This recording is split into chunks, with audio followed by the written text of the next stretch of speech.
Bien, entonces ahí comencé a grabar. Buenas tardes. Entonces vamos a comenzar esta sección. Pues me gustaría revisar algunos ejercicios de los que les asigné. Entre esos está, por ejemplo, el 1H. Entonces aquí ustedes deben hallar los ceros y los residuos, los ceros, los polos y el residuo de esa función, ¿no? Entonces notemos aquí, la función es 2z sobre z cuadrado más 1 por 2z menos 1. Entonces voy a darle unas ideas aquí en el tablerito para que se guíen cómo hacer ese. ¿O tienen algún otro ejercicio que quieran consultar diferente a ese? Puede ser cualquiera, ¿no? Yo lo escogí aleatoriamente, no sé. Pues podemos empezar con ese. Yo lo darle una idea así. Entonces recordemos, la función es 2z sobre... Ah, no, le estoy compartiendo ahí, sí. 2z sobre z al cuadrado más 1.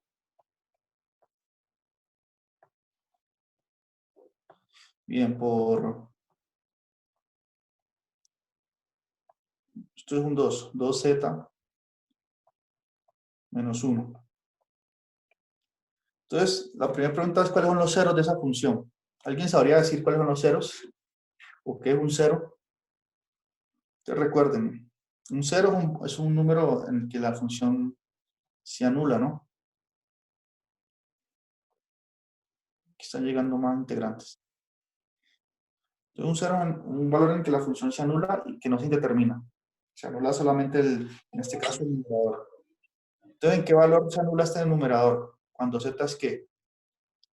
Cuando z es 0. Ceros, ¿cuáles son los ceros?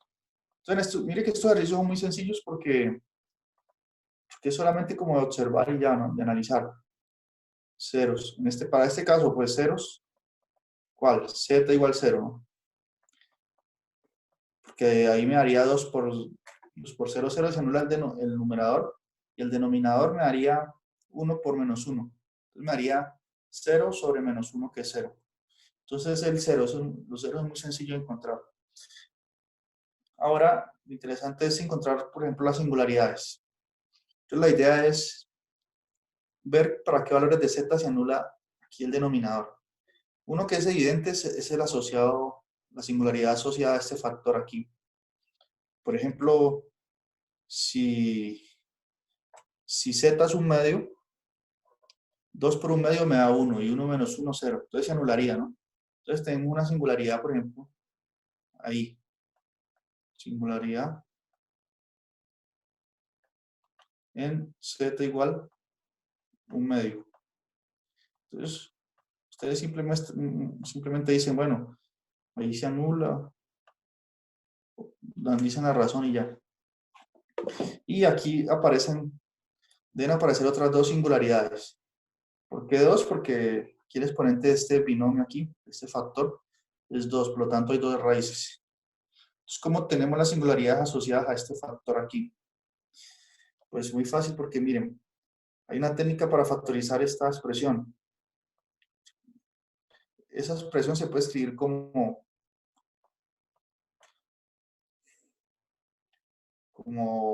z menos i. O sea, ¿ustedes acuerdan de esa factorización que se llama diferencia de cuadrados? Pues eso ahí se puede ver como una diferencia de cuadrados y se puede ver así. Z, así.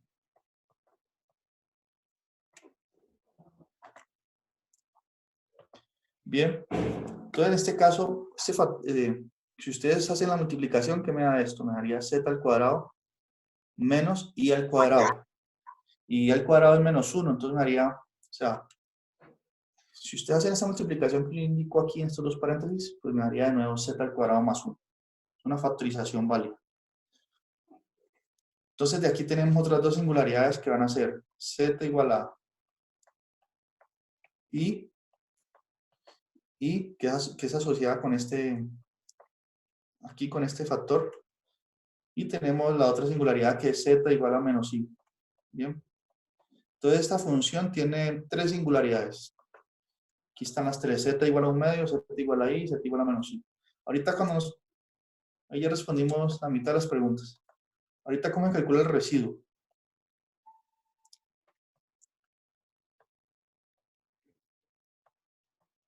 ¿Pregunta hasta ahí? No, profe, hasta ahorita no. Bueno, entonces el residuo, ¿cómo se calcula?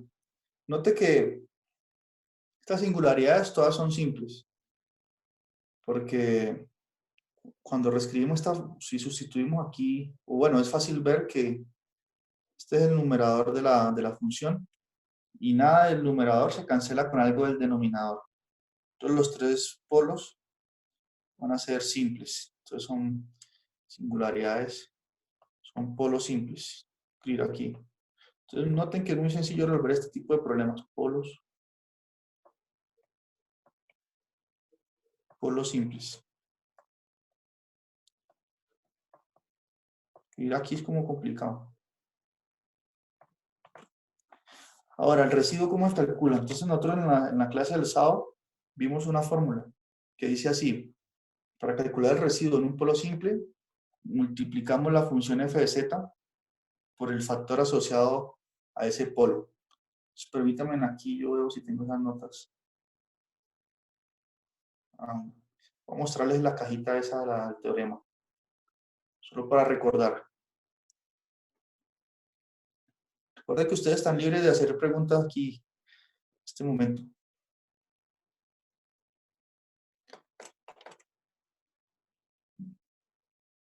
Descarga.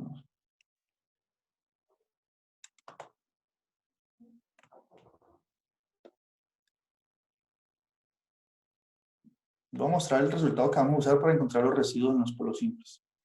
Como un resumen de lo que vimos en la clase anterior.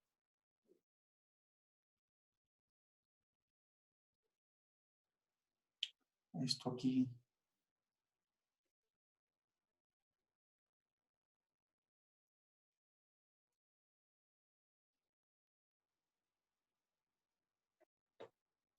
Espere que no les he compartido la pantalla de PDF. Listo, ahí. Entonces, estas son las notas que yo les envié y que estudiamos en la clase anterior. Entonces, dice que para encontrar un polo simple, multiplicamos la función f de z, perdón, para encontrar el residuo de la función en un polo simple. ¿Qué hacemos entonces? Multiplicamos la función por el factor asociado a ese polo y tomamos el límite cuando z tiende a z sub 0. Bien. Entonces, en este caso, por ejemplo, calculemos un polo ahí, perdón, calculemos un residuo. ¿Qué residuo quieren calcular? Con z igual a i a menos i. Entonces calculemos el residuo, por ejemplo, con z igual a i. El residuo con z igual a i. Entonces, ¿cuál sería? Entonces multiplicamos la función por el factor z menos i. Entonces, z menos i por la función. Si quieren la función es 2z. Lo que aparece acá. Entonces voy a hacer lo siguiente. Bueno, voy a escribirla ya. 2z sobre. Y aquí voy a escribir ya la factorización. Recordemos que z al cuadrado más 1 se puede escribir como z menos i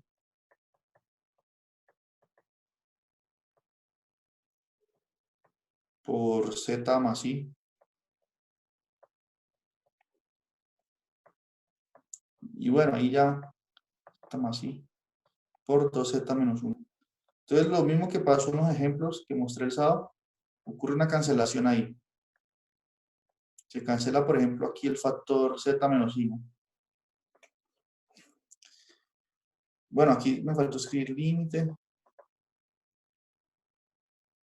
Cuando z tiende al valor i. Entonces, claro, este factor se cancela con este. Y me queda un límite sencillo en el que simplemente debo sustituir z por i. Entonces me quedaría este límite ahí como, después de la cancelación, quedaría pues sustituir. Me daría 2i sobre i más i, me da 2i también aquí, por 2i menos 1, ¿no? Porque aquí estoy sustituyendo. Y así es sencillo de hacer estos residuos. Entonces ahí puedo cancelar ahorita 2i. Me queda entonces 1 sobre 2i menos 1. No sé si, si hay otro más interesante aquí. Pero sí está quedando claro más o menos cómo se operan esas funciones ahí. Sí, profe. A ver, otro ejercicio, no sé. Pueden ustedes escoger alguno ahí que les haya dejado en el taller, no sé. Yo creo que les dejé en el taller. El 1x, el 1m. Vamos a ver. 1x. Ah, este es semejante a ese que acabé de hacer. El 1m, ¿cuál será? Por ejemplo, aquí aparece uno más interesante. Seno de z sobre z. ¿Sí? ¿Alguien va a preguntar?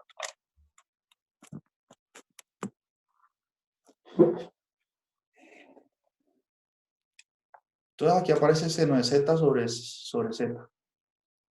Analicemos eso, que me parece interesante también. Entonces voy a borrar aquí. Puedo borrar, ¿cierto?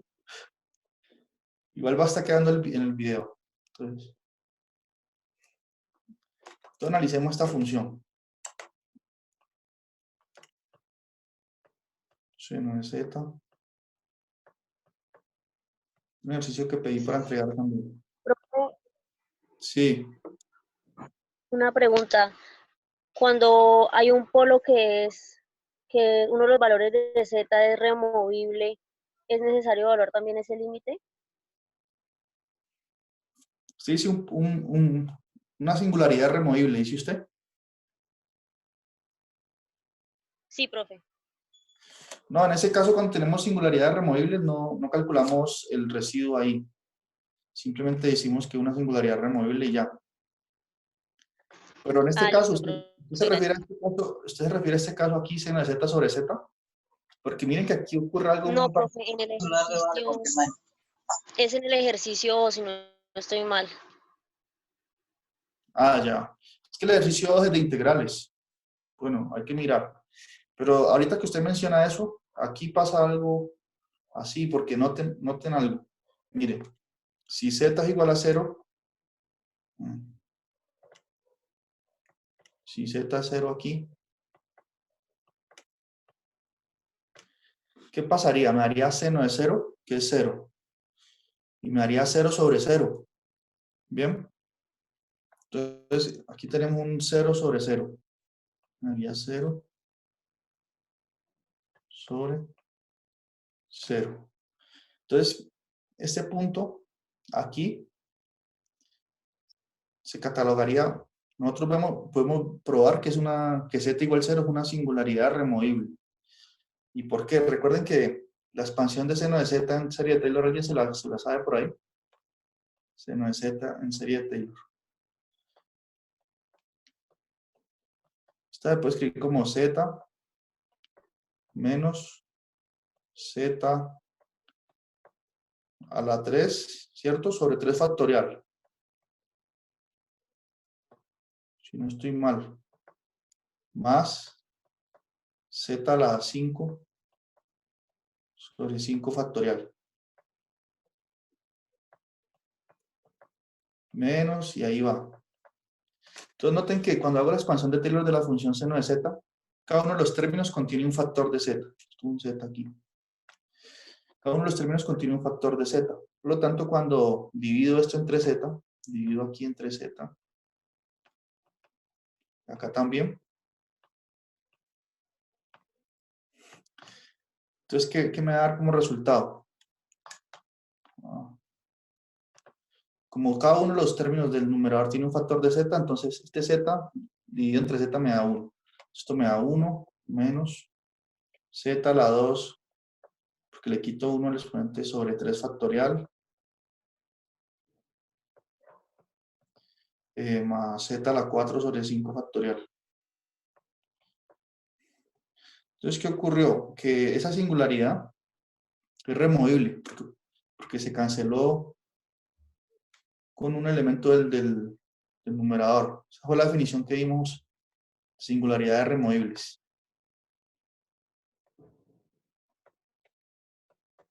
Entonces, cuando hagamos el análisis de esto, tenemos que decir que z igual 0 es una singularidad removible. Y ahora no tiene polos. Esta función no tiene polos. Entonces, a ver, podemos decir z igual 0 es una... ¿Cómo respondería? Esto es una singularidad.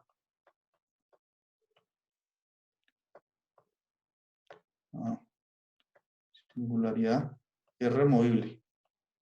Y ustedes muestran esa cuenta ahí que yo estoy haciendo removible. Bueno, entonces por un lado tenemos una sola singularidad, que es aquí. La única forma de que se anule el denominador es cuando z igual a 0. Pero ya vimos que ese z igual a 0 es decir, si hacemos la expansión de Taylor de la función seno de z, vemos que ese factor de z se cancela y que la función en realidad es esto. Entonces es una singularidad removible. Bien. Ahora, no hay más singularidades. ¿Cuáles son los ceros de esa función? Esta función se anula cuando seno de... A ver, coloquemos aquí ceros. Ceros de la función.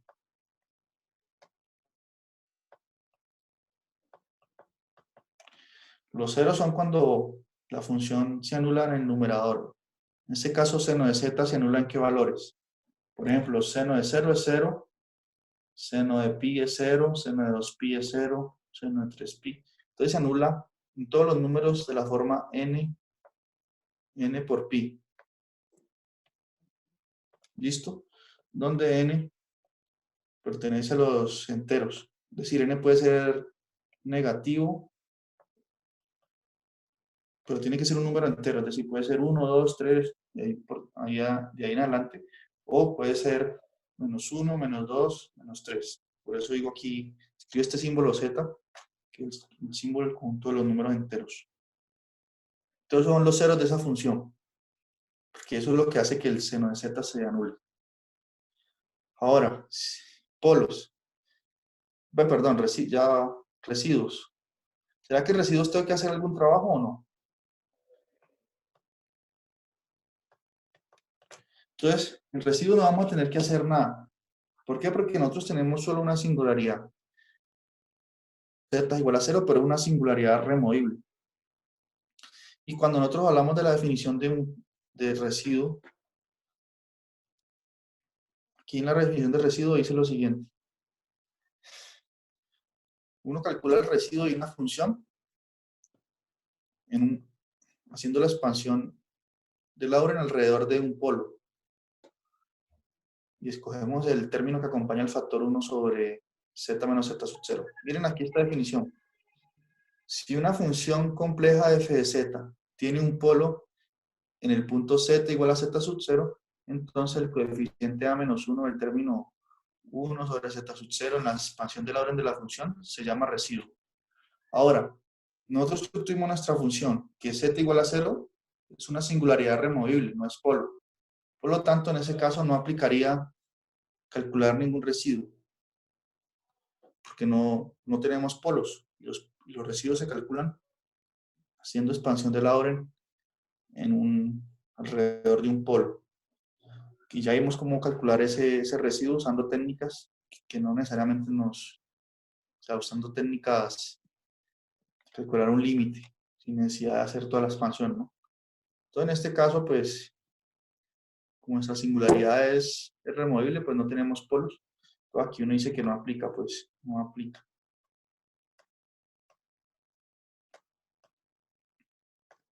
Y más o menos así se resuelve ese ejercicio. ¿Está claro? Bueno, ¿alguien tiene más preguntas sobre ejercicios? Ya resolvidos ahí, miren, no requieren muchas cuentas como el último taller. Bien, entonces como no hay más preguntas, pues voy a pasar a avanzar con la teoría. Entonces nosotros ya en la última clase hablamos un poco sobre integrales de contorno, ¿o no? No, profesor, no hemos hablado de integrales de contorno, ya que quedamos ahí en el final de un ejemplo que usted estaba explicando.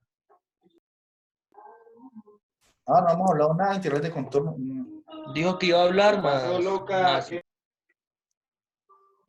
dijo que iba a hablar, más no esto, más no, Pues casi sí, no se tocó el tema. Ok, bueno, la idea era como la primera parte teórica aquí de la integral de contorno. Quería hacer una observación sobre qué aparece en esta sección 4.61. Es como una explicación de cómo definir la integral de contorno aquí con este límite. Bien, entonces voy a mencionar sobre eso. Antes de ello, yo pensé que habíamos hablado de esto, pero bueno. Entonces, la idea, bueno, recuerden, aquí se quiere, integrales de contorno, se quiere seguir las ideas que se tienen para las integrales de variable real. Entonces, cuando ustedes estudiaron cálculo integral, ustedes estudiaron la integral de a a b de la función f de x, como el área bajo la curva. ¿Recuerdan eso? Y entonces, integral de a a b, pues es el área que se genera entre la función y el eje x en el intervalo a, b. Entonces aquí también queremos hacer una definición análoga. Sin embargo, allá cuando estábamos definiendo la integral en variable real, note que nuestra variable x allá, en esa época, se movía en el eje x solamente. Por lo tanto, cuando yo definía dos puntos, el a y el b, pues integraba sobre el intervalo, sobre la línea recta que une esos dos puntos. Pero aquí en variable compleja, el z se puede mover en el plano de dos dimensiones, no solo en una línea recta, sino como en el caso de la variable real, que se mueve en una recta. Aquí tiene más libertad, entonces nuestra variable se mueve en el plano de dos dimensiones, plano complejo. Entonces yo ubico dos puntos, el punto A y aquí el punto B, y yo quiero integrar sobre una trayectoria que una esos dos puntos. Aquí las trayectorias pueden ser infinitas. Yo me puedo acercar desde el punto A al B de varias formas. Una de las que la que está ahí dibujada, pero también puedo escoger otros caminos, porque estoy en el plano de dos dimensiones. No es como en el caso de la recta, que si yo coloco el punto A aquí sobre la recta, sobre el eje X, y el punto B, pues la única forma de ir de A hasta B, pues es el intervalo AB. Pues solo eso. Entonces aquí se generaliza en ese sentido la idea del intervalo. Aquí ya tenemos trayectorias. Ahora, ¿cómo se hizo para definir la integral cómo se hizo para definir la integral de a b de la función f de x allá en el curso de cálculo integral? Se usó sumas de Riemann. ¿Recuerdan eso? Sumas de Riemann. ¿Juan recuerda sumas de Riemann? Así es, señor, eso eran las sumas todas para que se utilizaban estos unos rectángulos en una Sí, curva o en cierta cosa, pues se Eso era para utilizaba. hallar el área bajo la curva. Sí, es, exactamente, muy bien. El área bajo la curva. Entonces lo que se hacía allá era, por ejemplo, dividir el intervalo AB en n subintervalos de longitud delta x. Delta x es b menos a sobre n. Y se buscaba, pues, se definían esos, se hacía la partición del intervalo AB y luego se definía una altura, como la función evaluada en algún punto que estuviera en el interior de cada uno de esos subintervalitos. Entonces se hacía una aproximación del área bajo la curva, sumando todos los rectángulos que podía inscribir ahí. Entonces esa misma idea se usa aquí, miren. Aquí, así como allá hacíamos una partición del intervalo AB, aquí se hace una partición de la trayectoria que hemos escogido, que une los puntos A y B. Entonces, en este caso la trayectoria es esta línea azul. Entonces hacemos la partición, entonces por eso aquí aparece Z1, Z2, todos esos puntos. Entonces luego de hacer la partición, que no necesariamente aquí es una partición homogénea, es decir, la longitud de cada uno de estos, la longitud desde el punto Z1 al Z2, la longitud que hay aquí, digamos, no tiene que ser igual a la longitud que hay acá. No es una partición uniforme, pero sigue la misma idea de la suma de Riemann. Entonces, uno definía una suma parcial, que es una aproximación del área bajo la curva, allá en las sumas de Riemann. Y aquí vamos a hacer lo mismo. Entonces, miren, los elementos de la partición va desde z sub 0 hasta zn. Y digamos que esto que aparece aquí sería el área del primer rectángulo que hemos inscrito ahí. Entonces sería z1 menos z sub 0 es la longitud de la base, la longitud compleja, todos estos números complejos, por la altura de ese rectángulo. ¿Y cómo defino la altura? Como la función evaluada en un z ahí barra aquí, z1 barra, que es un número que está entre z1 y z sub 0. Entonces aquí está, miren. Está z sub 0, aquí está z1, y aquí escojo un número en el intermedio, puede ser. Entonces ahí estamos siguiendo exactamente las ideas de la suma de rima. Y eso es una suma parcial. Entonces aquí tengo el otro rectángulo y aquí por último el rectángulo n-décimo. Bien, entonces cuando hago eso, pueden pensar que estoy sumando el área de cada uno de los rectángulos. Entonces aquí se introduce una notación, delta de zk, pues es la longitud de la base del rectángulo zk. Entonces, si ustedes recuerdan de la suma de rima, cuando la partición es más fina, cuando yo escribo rectángulos cada vez más pequeños, con base más pequeña, aproximo mejor el área bajo la curva. Entonces aquí pasa lo mismo. Entonces allá decíamos, el límite cuando n tiende a infinito de la suma de Riemann es igual a la integral de a a b de la función f de x de x. Aquí se sigue exactamente esa idea. Aquí tomamos el límite cuando la longitud de la partición que tenemos tiende a 0. Entonces estoy haciendo rectángulos cada vez más, con base más pequeña. Y ese límite es el que vamos a llamar la integral de f de z de la función, pues la integral en ese contorno. Bien, ahora, así parece complicado calcular una integral, porque aparece un límite, aparecen rectángulos, etc. Sin embargo, nosotros, como se hace generalmente en matemáticas, vamos a tratar de llevar, o vamos a llevar, mejor dicho, esa integral de variable compleja en integrales de las que ya sabemos resolver. Entonces tenemos que hacer una transformación. Pasar de esta definición, que está aquí, que en principio no tenemos técnicas para calcularlas, esas integrales, porque uno puede definir cualquier cosa, que sea fácil calcularlo, que tenga sentido otro. Pero entonces, sí vamos a poder usar las técnicas de integración que ya sabemos para hallar integrales de variable compleja. Bien. Entonces, ¿cómo vamos a hacer eso? Entonces, lo primero es pasar todo a la variable real, es decir, ¿dónde está este documento?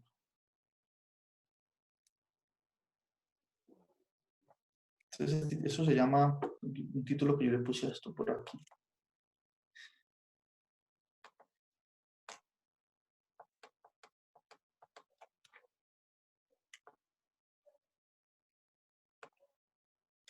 Eso, vamos a pasar la integral compleja en términos reales. Eso es lo que vamos a hacer. Entonces, ¿cómo lo conseguimos? La siguiente forma. Recuerden que un número complejo z tiene una representación cartesiana, de la forma así. Z se puede escribir como x más y, donde x es la parte real, y es la parte imaginaria. Por lo tanto, la función f de z de variable compleja puede ser reescrita como u de xy más y b de xy, donde u de xy, esta función aquí, es la parte real y b de xy es la parte imaginaria. Esto lo alcanzamos a estudiar cuando tuvimos clases presenciales. Si ustedes recuerdan, para verificar, por ejemplo, que una función f de z satisface la ecuación de Cauchy-Riemann, por ejemplo, ¿qué teníamos que hacer como primer paso? Escribirla de esta forma, para saber quién es u y quién es b. Y luego comenzamos a hacer las derivadas parciales y ver que coincidían, ¿no? Hay unas funciones ahí, funciones de Cauchy-Riemann. ¿Cierto? ¿Dan eso o no? Sí, señor. Eso fue como en la tercera clase, más o menos. Tercera, cuarta clase. Exacto. Vallenato para Ahí, ahí era para demostrar la parte del Euler a la I por teta. para ver si satisfacía condiciones de Cauchy-Riemann, dice usted. Sí, sí, lo utilizamos en eso en forma polar. Sí. Bien, entonces eso es algo que ya hemos hecho, digamos, hacer esa transformación. Ahora, cuando yo probé las condiciones de Cauchy-Riemann, yo escribí el delta de z, lo escribí como un delta de x más y veces delta de y. Aquí es lo mismo, como aquí aparece un diferencial de z, ese diferencial, un diferencial es, digamos, un número complejo muy cercano al origen, muy cercano a cero, con módulo muy pequeño. Ese diferencial de z, yo lo puedo escribir como delta de x, que es su parte real, más y delta de y, que es la parte imaginaria de ese diferencial. Entonces se hace esa transformación. Esta parte es el f de z, y estos son los diferenciales ahorita en términos de las variables x y y. Ahora, si nosotros hacemos las multiplicaciones que están aquí indicadas, aquí aparece un corchete multiplicándose con el de x más y de y. Si hacemos esas multiplicaciones y tenemos en cuenta que y al cuadrado es menos 1, ¿no? Por eso aquí aparece un menos. Nos queda que la integral de f de z es esto que está aquí. Bien. Entonces hemos, digamos, pasado la integral compleja en una integral real, en términos de variables reales. Porque vive en el mundo de los números reales y el de x también. Ahorita vamos a ver cómo usar esa fórmula ahí. ¿Está claro? Sin embargo, la forma en que fue concebida la integral aquí sigue el mismo principio integral de las sumas de Riemann, pues, como pudieron ver aquí. Entonces aquí aparece un ejemplo que voy a mostrarles mejor lo que yo hice acá en las notas.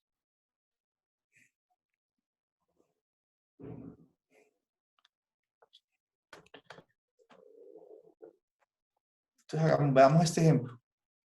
Entonces dice integral compleja en términos reales. Entonces aquí está la fórmula 4.42 que está ahí escrita, que acabé de mostrarles en el PDF del libro. Vamos a usar esa fórmula para calcular una integral, nuestra primera integral de contorno aquí. Entonces dice, muestre que la integral de la función f de z igual a z más 1 por dz, que esa integral da 0. Bien, entonces vamos a ver cómo usar la fórmula que acabamos de estudiar. Y nos dicen también que la trayectoria es cerrada. Es decir, bueno, que la trayectoria es este cuadrado que aparece aquí, que va desde el punto 0, desde el origen, se viene hasta el punto A, que es el punto 1 más 0i, sube, regresa acá, a la esquina del eje de Y, luego baja aquí. Es una trayectoria válida, ¿no? Solo que el punto A y el punto B son el mismo. Es decir, estoy haciendo como una integral, por ejemplo, en variable real,